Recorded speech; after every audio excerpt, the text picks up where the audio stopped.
Welcome everybody to the Dark Wolf's Den Show. Before we get started, I would ask that if you're able to please stand. If not, at least please put your hand over your heart for the playing of the Star Spangled Banner.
I pledge allegiance to the flag of the United States of America and to the republic for which it stands, one nation, under God, indivisible, with liberty and justice for all.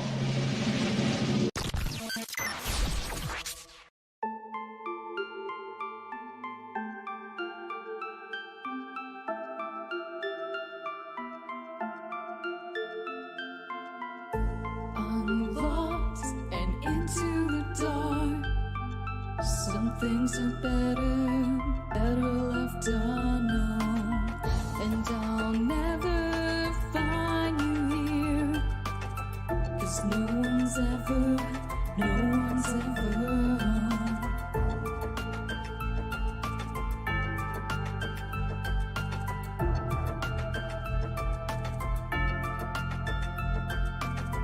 Oh, what a widow, a peaceful spider. When the glass is clean, she's a sneaky hider. Hide the lies and the alibis. Oh, what a sinner is it in her?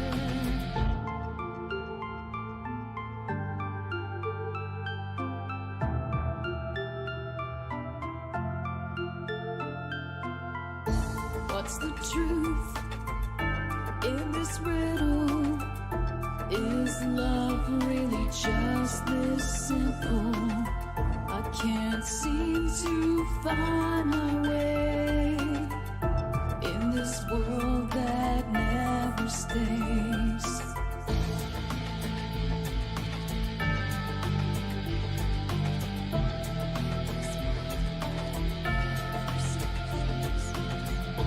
What a widow, a peaceful spider. When the glass is clean, she's a sneaky hider. Hide the lies and the alibis. What a sinner is it in her?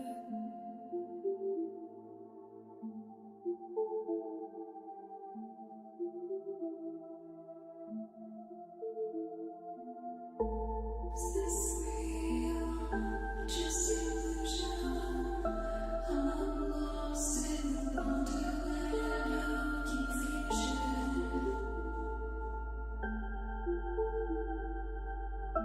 I'm lost in wonderland of confusion. Is this real or just illusion?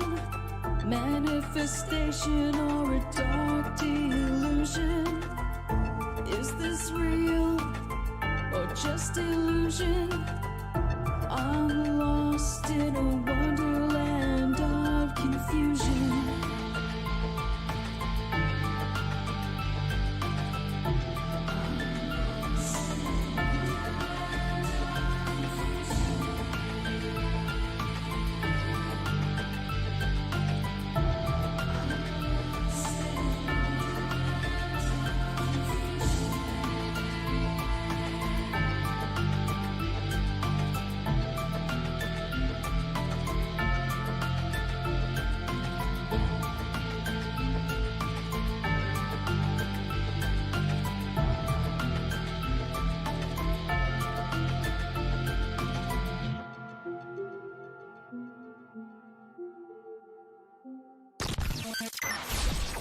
Ripon Rabbit Hole is a community-driven radio. At times the community comments may reveal prejudices and other beliefs that we or our sponsors do not condone. Views or opinions expressed by the community, callers, or guests, are those of the individual speaking and do not represent the views or opinions of this site. Ripon Common Sense content is intended for mature audiences only. Enjoy. This is My Life DIY, and Hi, this is JoJo. Hi, my name is Ash. Hey everybody, it's AJ the Ripon Rabbit. This is Cynthia Sue Larson. This is your man Meta, aka Propagate This Light. And you're now listening to Dark Wolf's Den. The Dark Wolf's Den Show on Ripon Common Sense Radio.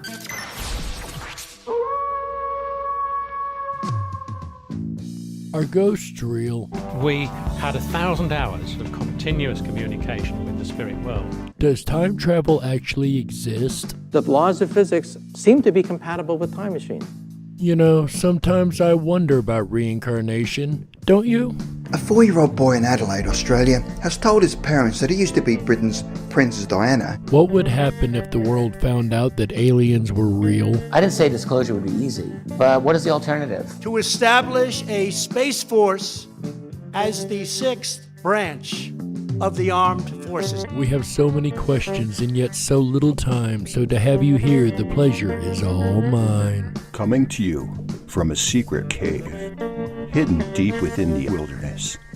This is the Dark Wolf's Den Show. Now, here is your host, Jerry Hicks.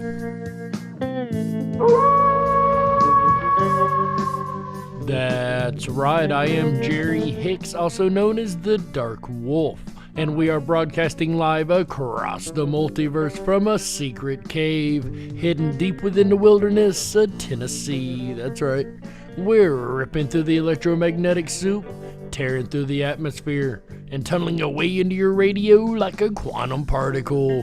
This is the Dark Wolf's Den Show for Wednesday, November the 3rd, 2021.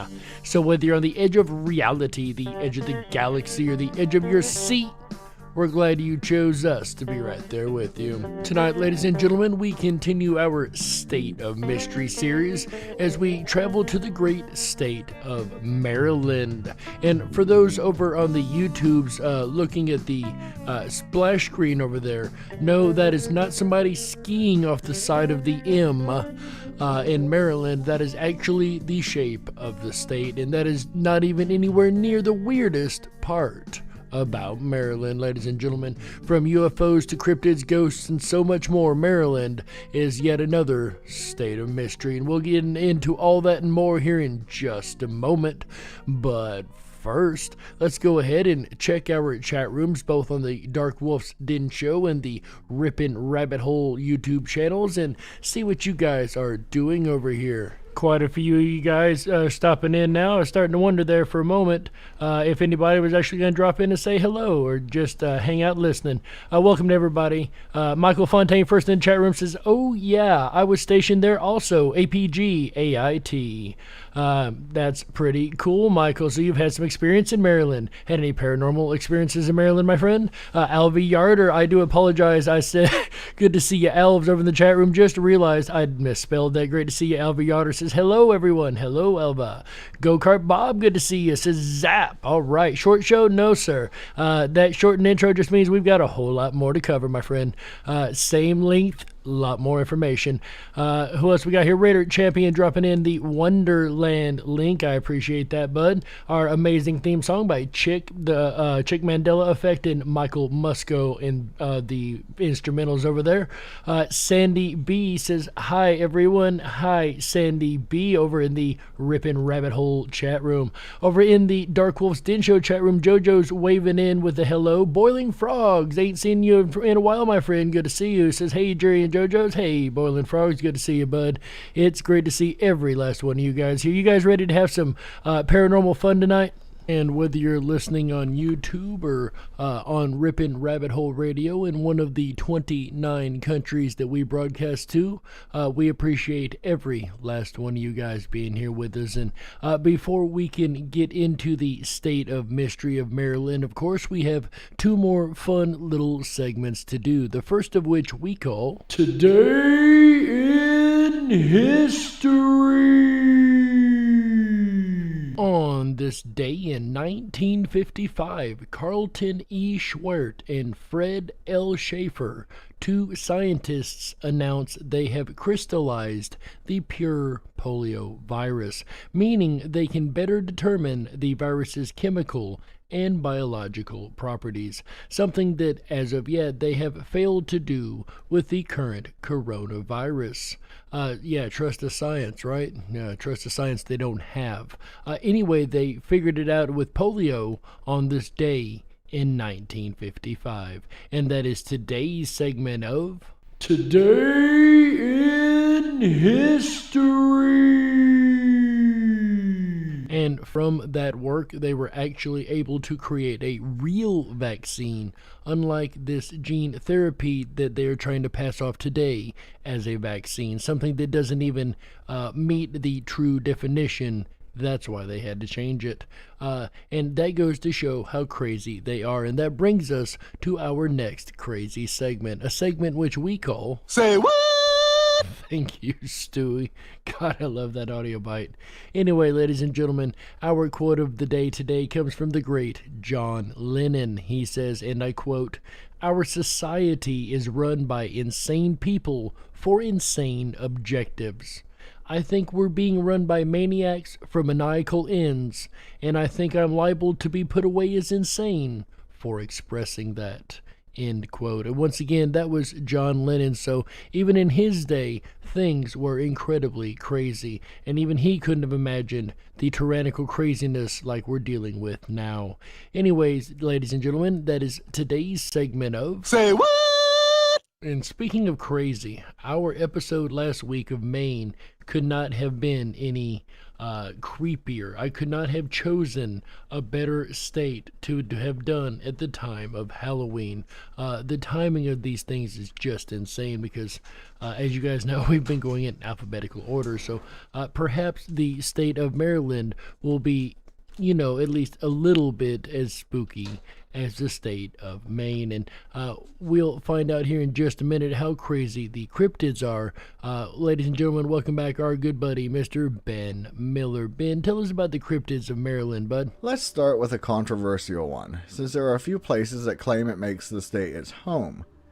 This would be the cryptid that many of you should be familiar with, and that is the snallygaster. I personally have heard of this cryptid before, but have you guys? Go ahead and put a 1 in the chat room if you've heard of this snallygaster before. Go ahead and put a 2 in the chat room if it's absolutely new to you, and a 3 in the chat room if maybe, but you're not quite sure. West Virginia also is said to have this cryptid, but due to another creature in this video being tied to the snallygaster, I have to include it with Maryland. As a note, New Jersey and Ohio also claim that this being has been seen there as well. The snallygaster is said to be a large flying creature that was first reported in the 1730s. Descriptions vary, but it is said to have massive wings, look similar to a deformed dragon with a single eye in its head, a pointed shiny beak filled with razor-sharp teeth, and in some variations, it can have tentacles coming from its mouth. This definitely sounds like one of the ugliest creatures that we've ever had on this show. The sound of this creature is quite distinct, since its call is similar to a train whistle. This being was said to make its home primarily in Frederick County in the Blue Ridge Mountains. Originally it was given the name Schnellergeist, which was German for quick spirit. It was called such since at night it would silently and quickly swoop down on livestock and even unwary humans. More often than not, it carries its prey off, but in some versions of the story, it will actually suck the victim's blood. So a very unique creature indeed. Almost like a mutated pterodactyl, right? But again, one that I had heard of before. Let's see what you guys said over in the chat room. 1, if you had heard of the Snallygaster before. 2, if it's a brand new cryptid to you. And 3, if you may have heard of it, but you're not sure. Let's see what you guys said over here. And we've got quite a few chiming in saying, no, I've never heard of this. Quite a few 2s on the board. Terry Taggart with a 2. Alviarder with a 2. Radiator Champion with a 2.2. A definite no. Boiling Frogs hopped on over to the Ripon Rabbit Hole chat with a 2. Mandani Mall jumping in with a 2. Nobody has heard of this thing. It's not one that you quite commonly hear about, for sure. Sandy B with the 2. Errol Taylor also with the 2. So 2s across the board in the Ripon Rabbit Hole chat room. Over in the Dark Wolf Den Show chat room, Chris Spivey, good to see you, my friend, said that horrible Jabberwocky thing going around society killed a family friend. He gave a coworker a heart attack. Very sad to hear that. Always watch out for those cryptid things in society, right? Chris Spivey with a 2 says no, he's never heard of that either. JoJo's with a 1. Yes, she has run up on this case file before. So very, very interesting. Again, this is one that if you really haven't studied cryptids, I don't really expect anyone would have run across it. And Terry Taggart says, how do you spell that? SNQVWL. I don't even know. There's too many letters to even try to guess. And I like spelling, right? Snallygaster. And now, of course, that we've got a good idea of what this thing looks like, let's hear of the actual case files involved with this creature. Sightings of this cryptid were spotty, with one man claiming that he had been picked up and dropped in the mountains by the beast in 1909. Then in the same year, it was seen flying around Cumberland, Hagerstown, and in the mountains between Gaplin and Burkittsville. Oddly enough, this last sighting was accompanied with the story that the Snallygaster was seen laying a giant egg. Finally, in March of 1909, 3 men in Frederick County claimed to fight off the being for over an hour and a half as it tried to attack them in the train yard. Things went silent for 23 years until the same creature was spotted again, and a rash of sightings started all over again. What is really odd is that the final report claims that the creature died from the fumes while flying over a moonshine still. What makes this odd is that the story claims unknown official individuals showed up, destroyed the still, and then disposed of the Snallygaster's body. Were they Men in Black from 1932? I would actually say yes.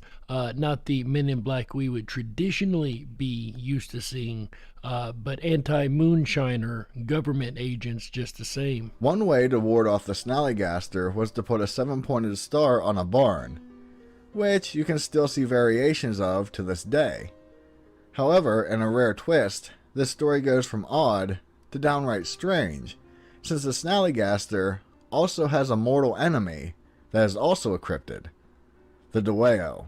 I do have to agree with Ben. That does add a new level of strange, because we don't hear very often about these cryptids interacting with each other, right? You don't hear Bigfoot out beating the Loch Ness Monster, or Chupacabra and Bigfoot getting into a fight. Like, you just don't hear these things, right? So 2 cryptids being mortal enemies of each other just the same is definitely an interesting twist that we don't see in most cryptid stories that we've went over so far. The Deweo is pretty much a normal dogman by description, other than it having a bushy tail. It walks on its back legs, is 6 feet tall, has dark fur, and a dog or wolf-like head. And for anyone who has been listening to this series for a while, you'll know the Dogman is a pretty popular cryptid amongst a number of states. While many people rely on this being to protect them from the Snallygaster, it has been known to attack humans as well. This creature has been spotted or heard for many years. Apparently its howl is quite terrifying, but due to it sounding like a baby crying or a woman screaming, there are other known animals that make those same sounds. In 1944, reports came in from residents in West Middleton who heard strange noises at night and then found large bipedal wolf prints in the day. In November of 1965, a man who wished to remain anonymous but went by the name of John Becker made a police report of his strange encounter. One night he heard strange noises coming from the forest around his house, which was located by Gambrel State Park. When he went outside to see what was causing the commotion, he saw a creature walking towards him that was as big as a bear, but it had shaggy fur, a bushy tail, and it growled like a wolf. Now, this also quite reminds me of another state park quite close to myself, the LBL State Park monster, another one that is kind of obscure but has recently come to light in the last couple of years. I didn't think about it at first, but it really does make me wonder if this could be the same type of creature spread across a number of other states, also this Deweo.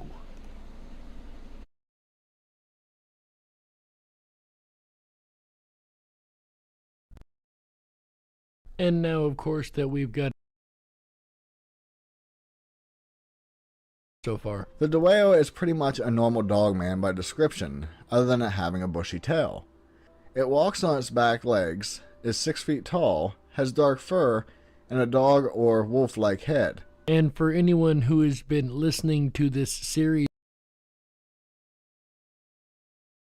two arguments can be made here.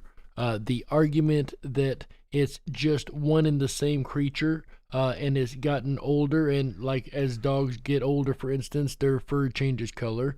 It could be that, or it could be a group of these creatures. What do you guys think? Put a 1 in the chat room if you think it's just one creature that's gotten older and the fur is different for that reason.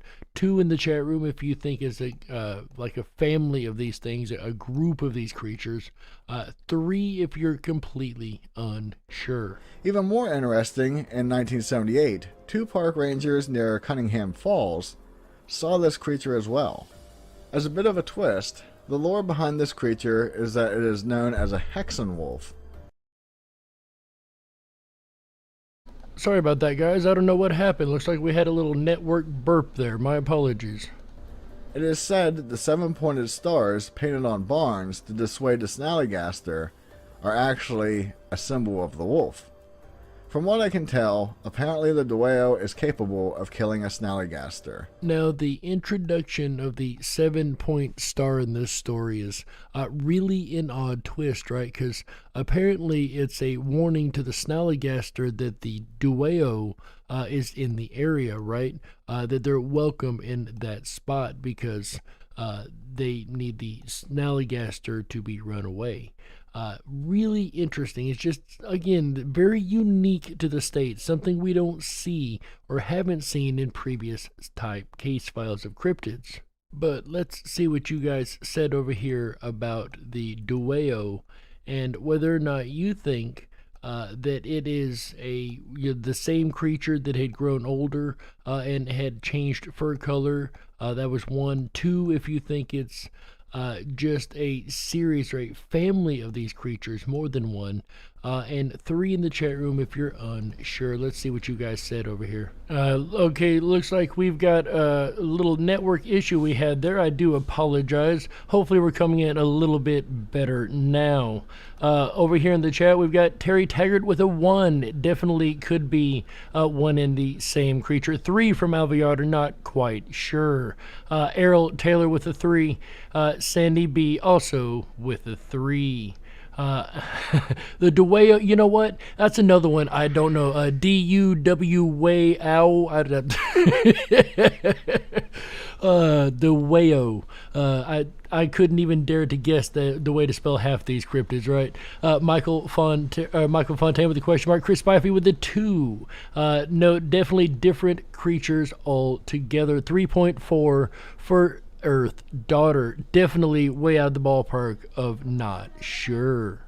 And of course, so far we have went over the snallygaster as well as a version of the dogman. But Ben, does the state of Maryland have any more unique cryptids that we don't normally find in other states? Let's move from dogs and bird-like creatures and look at a being of the feline variety. This is another type of cryptid that we very rarely see. Not to say that we never do, but you don't find a lot of feline-styled cryptids, right? This creature is known as the Wicomico cat. In the autumn of 1980, 4 teenagers were hanging out in their car at the local landfill in Wicomico County. As the night went on, one of the members was shocked to see a pair of glowing yellow eyes staring at him through the window of the car. Terrified, the group left the area as quick as they could. However, curiosity would get the better of them, and they decided to investigate the area after they picked up some more friends. This time when they returned, they had 2 vehicles, and they parked in a way so that the headlights lit up as much of the landscape as possible. The group all waited in silent anticipation, just hoping to catch a glimpse of what had scared them previously. The hours drug on without seeing anything, and finally they were all ready to call it a night. It was then that someone noticed a large black figure in a sitting position by a group of trees. Everyone watched in horror as they saw this being slink and twist between the lights of the cars. Before long, the creature emerged into full eyesight, and it was something from a person's nightmares. It had a sinewy body that was covered in shaggy black fur. It had a long skinny tail that whipped about. It had long claws in each foot, and its face was a mix between a human and a cat. Are they sure that it wasn't an actor from a Broadway play? I'm just saying. The beast then charged at one of the vehicles and grabbed a hold of the driver's side door. It then used one of its arms to start pounding on the glass. This was enough action for the group, and the driver tried to quickly get away. It was at this point they realized the creature's claws had become stuck in the door. As they drove away, the Catman let out a high-pitched scream until it finally freed itself. The group immediately stopped at the police station and filled out a report. The next day they inspected the car and saw very deep claw marks in the middle of the door. As would be expected if you encountered a human-sized cat. The police searched the landfill but couldn't find anything. There were other reports of the same creature afterwards, but none had such details as this. It is interesting to note that the Native American tribes in the area did have legends of such a being. As such, they feared the creature since it was known to kill humans. And I've said it 100 times and I cannot stress it enough. There's one thing when, people report something like this on the random, but when the Native Americans have told you legends about this that they already knew about, I tend to take those a little more seriously than most case files, right? Some feel that due to the human-looking face, it could have been an experiment that went wrong, or something in the landfill mutated a normal cat. I just wonder if they didn't come across the normal panther. Now, the lab experiment does make a lot of sense. I'm not so sure about the mutation, but I can definitely say I don't think it's just a regular panther. I don't think a regular panther would use its arm to try to break a window, for one. Number two, I don't think it would leave such claw marks if it got its claws stuck in the door. It would probably pull away real quickly and run, not try to continue to attack the car. But moving on now, from snallagasters and dogmen and human cats to a creature that we have seen besides the dogman in a number of different states. Ben, what is our last cryptid for the evening, sir? Finally, we're going to look at one of the more popular cryptids in Maryland, and that would be the Goat Man. That's right, ladies and gentlemen. Maryland has its own version of the Goat Man. This half-man, half-goat-like being is said to roam about the forests and roads around the Beltsville and Bowie areas. While most creatures I talk about are fairly cut and dry, this one has an odd inclusion, and that is a backstory. Some claim this being started off as simply a sheep farmer who transformed into the creature after making a blood oath when some teenager snuck onto his property and killed his livestock. However, the most common story is that he started out life as a scientist working at the Beltsville Agricultural Research Center. After a failed experiment involving the splicing of DNA, he mutated into this cryptid. And that actually seems like the most feasible of the stories, right? Whatever the story is, many claim to see this 7-foot-tall goat man with shaggy, dirty white fur roaming about the area carrying an axe, like some cryptid form of Jason Voorhees, minus the mask and machete. Legend goes that he was first responsible for killing a dog and then moved on to humans. There are stories that he made a bit of a habit of attacking vehicles and is strong enough to cause a lot of damage. This creature is known to actually break into people's homes to attack them, but it seems its favorite haunt is on Fletchertown Road. This is locally known as Lover's Lane, and he has been spotted outside the windows of many people's cars while they were hoping for some other type of non-paranormal activity. It's almost like it's deliberately messing with these people in Lover's Lane, right? The other location that this creature likes to visit a lot is an overpass known as Crybaby Bridge. With the backstory and such, I would find this being questionable, but there are a lot of similar looking cryptids seen in other states. As we mentioned a little bit ago, if you've been paying attention to this show throughout the state series, you'll know that the Goat Man and the Dog Man show up quite often in these states, believe it or not. Not to mention, tales of similar beings were frequently talked about in ancient myths. A fan named Vladimir Bonilla talked about a sighting he had back in 2009. He was picking up his girlfriend at the time from her aunt's house near Bowie. While waiting for her to leave the house, he noticed a large 7-foot-tall creature with shaggy, dirty white hair, with horns on its head and hooves for feet, slipping into the nearby forest. Vladimir feels that the creature didn't see him, since he escaped the encounter without anything bad happening. Since that time, he has parked at Crybaby Bridge, and has been treated with the sounds of heavy stomping, low grunts, and blood-curdling screams. So, who knows? There may be more of this cryptid than meets the eye. Every time I hear these Goat Man stories, I think of the devil's footprints that were left in England, I do believe it was. These footprints look like the hoof prints of, say, a goat creature, but they would go up walls, over houses, back down the other side of the wall, and all these tracks were left in snow. So it's really interesting when we hear these type of creatures, and it makes you wonder, though they called it a devil back then, perhaps it was just another one of these goat men. Before we go to break, though, we have to have at least one Bigfoot story per state, right? And Maryland is no exception. It goes without saying that much like any other state, there are high numbers of Bigfoot sightings, such as the famous Sykesville Monster. I also saw reports of a creature known as the What Is It, or Jabberwock. For some descriptions, it appears to be a reptilian, but most others claim it simply was a version of the Jersey Devil. From the late 1880s until January 30th of 1909, people in Greensboro kept finding odd hoof prints in the snow on the ground and on their roofs. Now, the Greenville particular case file I had never heard of. The one that I had heard that I literally just mentioned a moment ago to you guys was in England, not even in the USA. So that's interesting that we have a case file in the USA just like the ones from the, I want to say it was pre-1800s in UK. Perhaps it was 1800s. Its description matched completely with the Jersey Devil, and since that cryptid has been known to venture as far north as New York, I figure, why couldn't it head south as well? I am sure the name was given to it from the 1871 poem titled Jabberwocky by Lewis Carroll, and was included in his sequels to Alice in Wonderland. And I said it at the beginning of the episode, and I'm more convinced now than ever that Maryland has the most unique cryptids in all of the Union.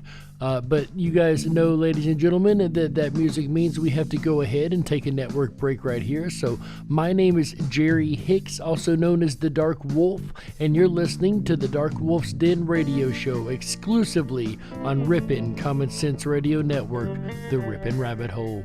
We'll be right back with the second half of the Dark Wolf's Den show after these messages. Don't you touch that dial. That's right. We gotta stoke the fires and run off the men in black. Don't touch that dial. We'll be right back.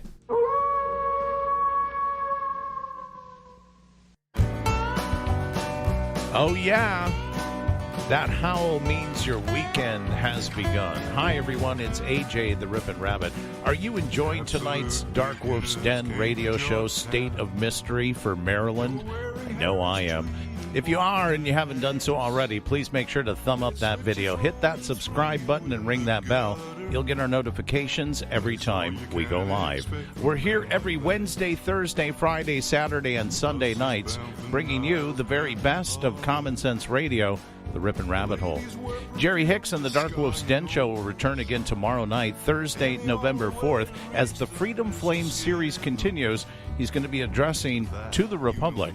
Join him at 7 p.m. Pacific, 10/9 Central, and explore part 2 in the series, To the Republic. Then I'll return Friday, November 5th, with a look at cover-ups. That's right. Journey with me down the rabbit hole of mistakes and the people who make them, and more important, the tactics that are used to cover them up. That's Friday, November 5th. Then Saturday night, a follow-up, part 2 of blackmail. That's right. Usually cover-ups involve blackmail. That's Saturday, November 6th, as we dive down the blackmail rabbit hole. Then Sunday night, join us for the very best interactive family game night on radio, Beat Eugene the Sixth. That's right. Will you beat Eugene, or perhaps will he beat you? Tune in Sunday night, November 7th at 7 p.m. Pacific, 10/9 Central, and find out. Eugene, are you beatable? My answer is it is not certain. It is not certain, but one thing that is for certain is before the end of the weekend, we will have the answer to that question. If you haven't done so already, please hop on over to our website, riponrabbithole.com. That's RIPONRABBITHOLE.com. There you can sign up for your exclusive Backstage VIP pass and join us where the conversation continues after the show, down the rabbit hole. It's absolutely free to do so, and it always will be. It's going to give you unlimited access to our privatized social media network where the Freedom Flame burns. We're not going to censor. We're not going to remove. We're not going to shadow ban you like some of those other big tech guys. No, no, no. So sign up today. We'll return back now to the Dark Wolf's Den radio show, State of Mystery for Maryland, Wednesday, November 3rd, 2021. You're listening to the Ripon Common Sense Radio Network, the Ripon Rabbit Hole.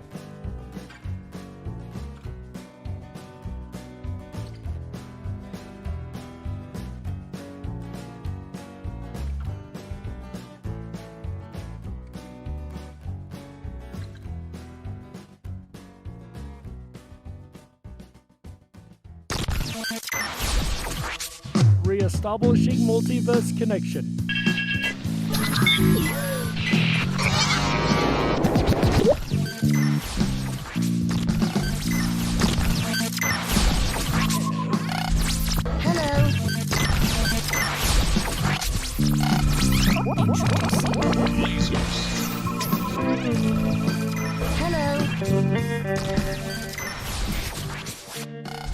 Connection reestablished and secure. This is My Life DIY, and Hi, this is JoJo.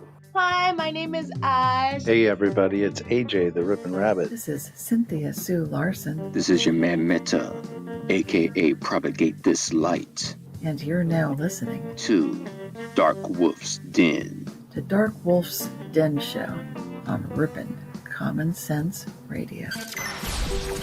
If you were meant to be controlled, you would have come with a remote, but you didn't. And that's why you listen to the Dark Wolf's Den Show. Now, here is your host, Jerry Hicks. That's right, I am Jerry Hicks, also known as the Dark Wolf, and welcome back to the second half of the Dark Wolf's Den Show for Wednesday, November the 3rd, 2021. So whether you're on the edge of a reality, the edge of the galaxy, or the edge of your seat, we're glad you chose us to be right there with you. Ladies and gentlemen, tonight so far we have went over the cryptids of the state of Maryland, a wild variety of cryptids at that, from goat men to cat people to dog men, and even the snallygaster. If you don't know what that is, go back and listen to the first half. But ladies and gentlemen, as we move through our cryptids, we really did not have a lot in the way of UFOs. As a matter of fact, I was able to find one news article that suggested that Maryland is actually the worst place to see UFOs. UFO. With all the water surrounding Maryland, I highly disagree, but I haven't been able to find a lot of case files to back my conjecture either, so perhaps I'm wrong about that one. But either way, ladies and gentlemen, we're going to pretty much skip the UFOs tonight, and we're going to jump straight to the ghosts of Maryland. Fort Frederick State Park. Fort Frederick State Park in Big Pool was built by the colony of Maryland in 1756 as a refuge for settlers. And I've said many times on this show that I'm surprised the entire south of the United States isn't haunted because of the Civil War. But I would also make the same statement about the New England states, as it holds a large amount of history of the United States in the New England area, especially Maryland being one of the first and earlier colonies of the United States. It stood through the French War and also acted as a POW camp during the Revolutionary War, so it's no wonder there are more than a few souls still lingering. Another trend that we have seen in this state series is the idea that the wartime deaths, for whatever reason, have a much stronger impact, and those tend to be ones that are almost guaranteed to be haunting areas. Park staff and visitors have reported a wide range of occurrences on the grounds, including extreme cold spots, shadowy apparitions stalking the parking lot, and odd noises after dark. Several actors on site have reported feeling an angry and hostile presence in the area, known for following them until they leave. Those who have sighted it describe it as a short, black, shadowy smoke that drifts silently across the grounds. And yet the people are able to sense an intent, albeit a negative intent, as this smoke comes near them, right? As this apparition is around. The USS Torsk. The USS Torsk in Baltimore was built and launched in 1944 and is now open to the public at the Baltimore Maritime Museum. It was active during World War II, where it earned the nickname the Galloping Ghost of the Japanese Coast. During a training dive, a man named Joseph Grant Snow missed the call to get below deck and was pulled under. His body never recovered. To this day, many on board have reported seeing his ghost scrambling desperately to climb back on board. He has been known to cause splashing sounds in the water at night, unnatural cold spots, and move objects on the deck. Those who have encountered this apparition up close report they don't feel threatened, and on several occasions, he's even stopped to talk with visitors and answer questions. Now that is one truly devoted soldier, right? Never left his ship of port. But seriously, I love when we hear ghost stories like this that aren't exactly threatening or scary, but just seem to be more playful, which is something I've had experience with myself. Thank goodness I've not had the scary ghosts around me either, at least that I know of, anyway. Anyway, moving on to the next one on our list, ladies and gentlemen. The National Museum of Civil War Medicine. Like I've said before with any war, but with the Civil War especially, with the amount of emotional trauma involved with that war across this country, I expect anything connected to the Civil War to have a haunting connected to it, right? Don't you? The National Museum of Civil War Medicine in Frederick was established in 1990 and is housed in the historic Carty Building. The building was built prior to the Civil War and served as an undertaker's business for a period of time. Visitors and staff to the museum have reported a wide range of occurrences, including strange sounds when no one else is around, objects moving on their own, even disappearing, and extreme cold spots. Multiple full-bodied apparitions have been sighted here as well, including a ghostly soldier and a mysterious woman in black. So this is not just a one ghost event. This is a multitude of ghosts in one spot. I'm sure a multitude of ghosts that most likely probably don't even get along with each other. The phantom sounds of children playing have been heard on numerous occasions, and one witness reported having a ladder pushed out from under her, forcing her to hang from ceiling pipes until help arrived. The spirits here are believed to be tied to the various items displayed at the museum. Which is not uncommon at least according to some theory, for the spiritual energy to be connected specially to an item, whether it be a mirror or a dresser or especially things from the Civil War medicine of the time that was used. The scalpels, the different variety of objects I could only imagine that they have in that museum.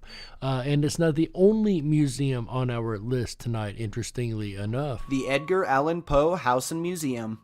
The Edgar Allan Poe House and Museum in Baltimore was built in the 1830s and was once home to Poe himself, his aunt, and several other family members throughout the years. Somehow, like Edgar Allan Poe's house being haunted seems to me like the least surprising thing. It's almost like I would expect nothing less of a house owned by somebody as dark as Edgar Allan Poe with his writings, right?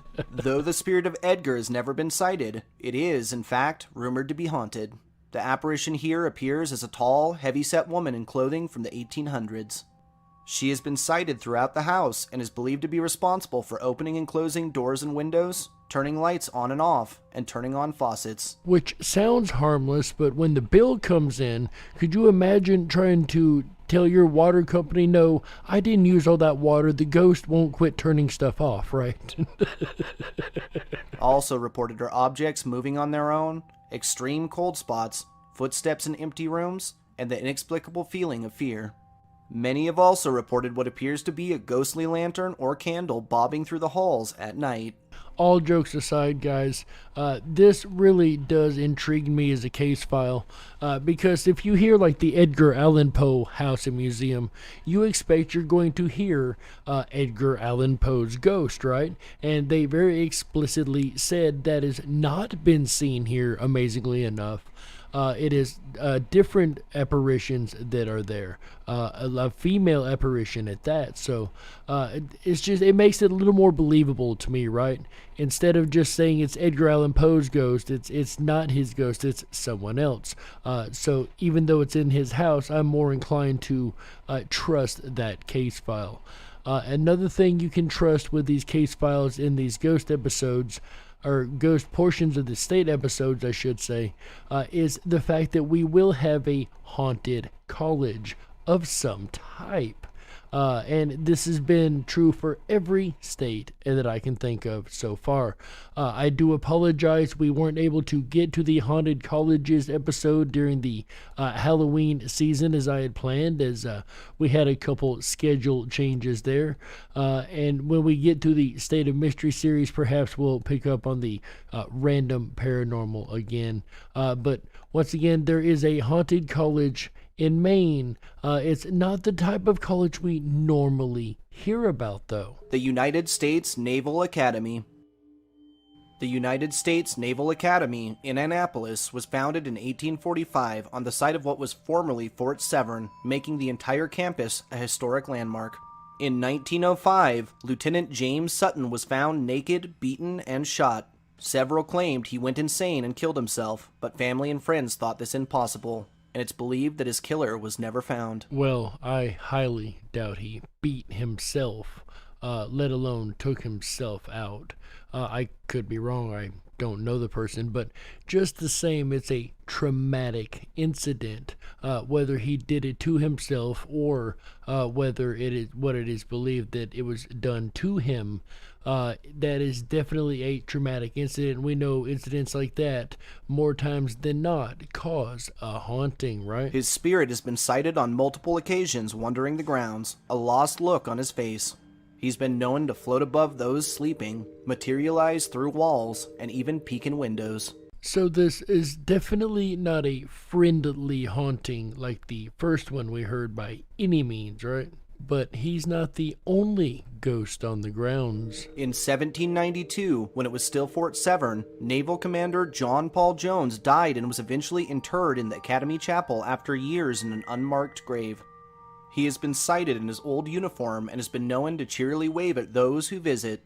He's also been known to cause strange noises when the chapel is empty and even hold full conversations with the living. So, two hauntings, same location, two different ends of the spectrum as far as fun, nice haunting, if you will, opposed to somebody hovering over you and peeking in the windows, things like that. Just so many weird differentials. You have to wonder if it doesn't come down to the person's personality, which would again suggest that personality and consciousness being one and the same thing, in my opinion, would be what crosses over or, still remains after the body goes. It just seems to me more evidence for the idea of the afterlife being very real, right? Hampton National Historic Site. Hampton National Historic Site in Townsend was originally home to the Ridgely family, who lived in the estate from 1745 to 1948 through several generations. Priscilla Ridgely, one of the original ladies of the home, was said to be severely depressed, rarely leaving her room during life. Her spirit has been seen often by family, staff, and guests, and appears donning a gray gown. Also commonly seen is the ghost of Tom, a faithful butler that served the family for his entire life. He's been known to pop up suddenly and even chat in length with guests. And once again, just like we heard a second ago, we have this person interacting with the living in a nice way, like a caretaker type spirit, which again was a butler. That makes even more sense. But this is another thing that we've seen over and over. We see certain tropes that start to show themselves, and this caretaker spirit seems to be one that shows up over and over. Lastly, Signet Swan, daughter of Governor Swan, came here to recover from an illness. On the night of a party, she was found dead in her room. Her ghostly form has been sighted on numerous occasions, mainly in the bedroom, donning a ball gown and brushing her long blonde hair. Also reported are displays mysteriously torn down in the Great Hall, doors and windows opening and closing on their own, and objects moving, even floating through the air. So again, we have the extra traumatic death, which seems to be having an impact on the type of spirit, right? A traumatic death being more of a vengeful spirit coming back, whereas a natural death or something closer to that is more of a protective spirit, right? An accident would be more of a protective spirit, whereas a wronged lover or a murderer or something to that degree tends to be more of a negative spirit. So I don't know, it's just something I noticed in this episode that I hadn't quite noticed before. Perhaps I'm wrong, never know. But another thing I've noticed in this episode is everything had multiple ghosts, right? It didn't matter which place it was, whether a battlefield or a museum, we find a multitude of ghosts, not just one ghost haunting in a room or a house, something like that. I don't know, it's just something we don't really see all the time. Quite unique, if you ask me. But what do you guys think? Let me ask you. Do you think that the state of Maryland is a true state of mystery, from the cryptids of the Schnalligaster to the multitude of ghosts that roam through the state? Or do you think that perhaps we're barking up the wrong tree? In the end, ladies and gentlemen, all you can do is look at the evidence, apply a little common sense, and you be the judge. We got to close it out. That's right, that's it for this episode of the Dark Wolf's Den radio show for Wednesday, November the 3rd, 2021. So whether you're on the edge of reality, the edge of the galaxy, or the edge of your seat, we're glad you chose us to be right there with you. Ladies and gentlemen, the den may be closing, but don't you worry, the weekend fun has only just begun now that we've got it kicked off right. That's right. Tomorrow, Thursday, November the 4th, 2021, 7 p.m. Pacific, 10/9 Central. All shows on Ripon Common Sense Radio start at 7 p.m. Pacific, 10/9 Central. Tomorrow we will be back with an all-new episode titled To the Republic. It's been a big discussion for quite a while whether America is a democracy or a republic. And we're going to discuss all that and more tomorrow, Thursday, November the 4th, 2021, on the Freedom Flame series, episode 2. That's right. Then on Friday, November the 5th, 2021, 7 p.m. Pacific, 10/9 Central, our buddy AJ the Ripon Rabbit returns with an all-new episode of the Ripon Rabbit Hole live show. That's right. On Friday, he will be talking about cover-ups. So, as a person that's studied the paranormal and the ufology for so long, I can tell you cover-ups are very, very much a thing when it comes to our government, as well as governments around the world. And that's not to count the political cover-ups that happen all the time. AJ will be discussing all that and more on Friday, November the 5th, 2021, 7 p.m. Pacific, 10/9 Central. Then on Saturday, November the 6th, 2021, 7 p.m. Pacific, 10/9 Central, our buddy AJ the Ripon Rabbit will be back with another episode of the Ripon Rabbit Hole live show. This time he'll be discussing blackmail, which is one of the ways they use to do cover-ups, as he discussed on Friday night, right? So he'll be carrying on that discussion into blackmail, one of the many ways that are used to control people and create cover-ups, right? As well as many other bad things in government, and anywhere else for that matter. And AJ will be diving into all that and more on Saturday, November the 6th, 2021, 7 p.m. Pacific, 10/9 Central. Then on Sunday, that's right, ladies and gentlemen, it is the first of the month once again. And of course, you guys know the first of the month means the most fun you can have on radio. That's right, it is Beat Eugene, episode 5. That's right. Can you beat Eugene in a night of trivia, puzzles, questions, and fun? That's right. Only time will tell if you're able to grab the podium and beat Eugene.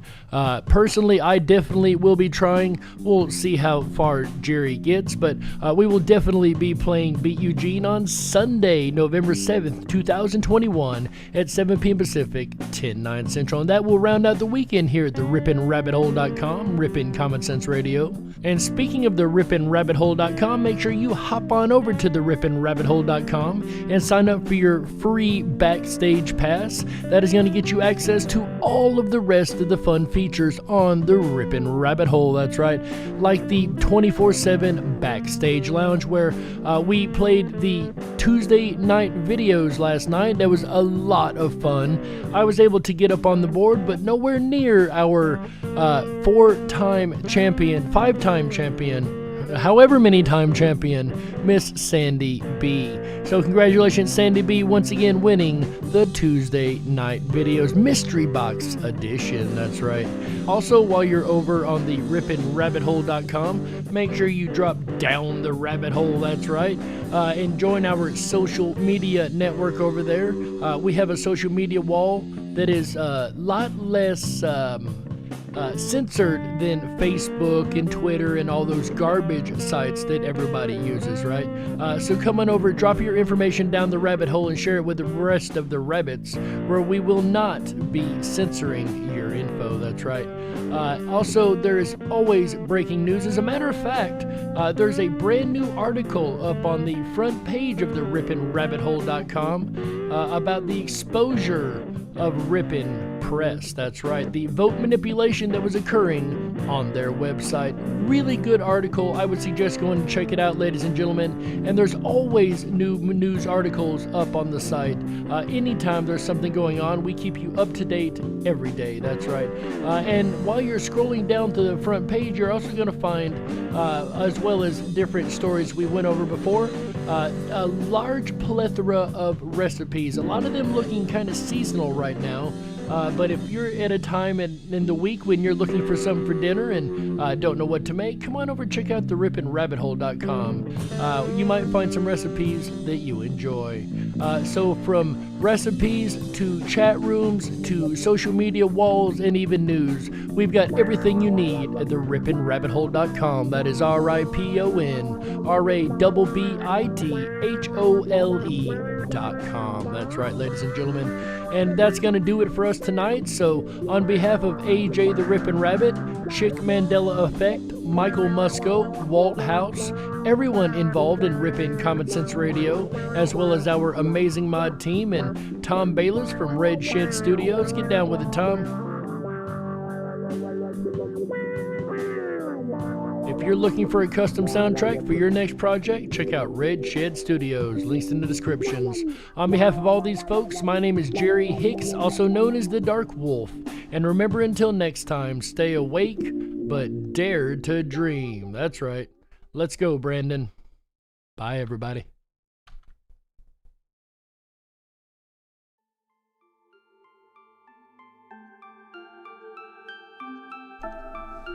You guys ready? Let's go, Brandon. Lost and into the dark. Some things are better left unknown. And I'll never find you here. 'Cause no one's ever. Let's go, Brandon FJB. Let's go, Brandon FJB.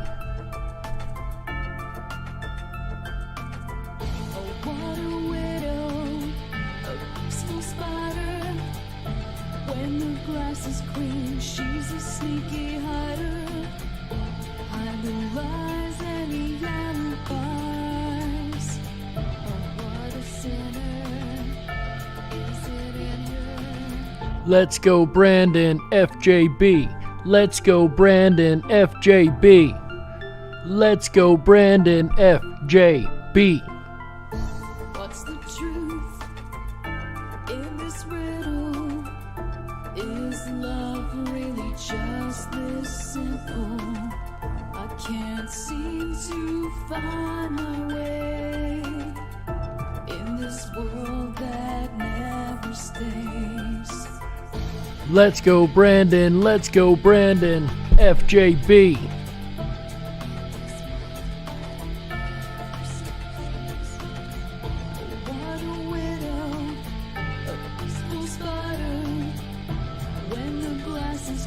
She's a sneaky hider. Hide the lies and the alibis. What a sinner.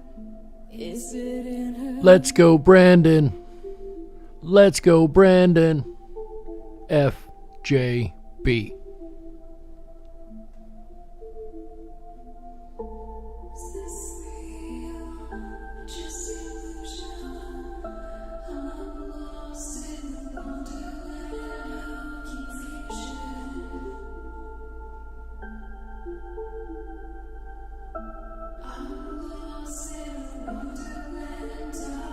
FJB. Is this real or just illusion?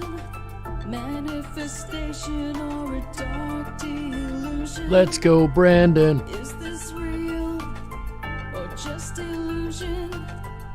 I'm lost in a wonderland of confusion. So is JB. That's right, FJB. Let's go, Brandon.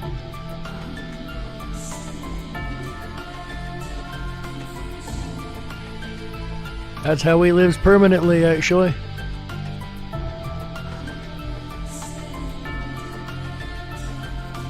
In a wonderland of confusion, that's right. FJB. Let's go, Brandon.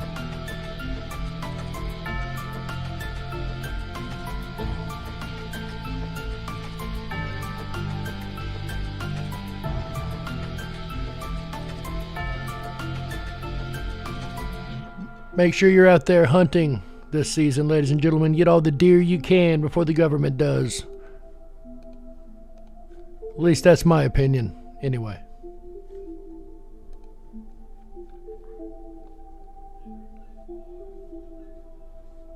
FJB. Good night, everybody.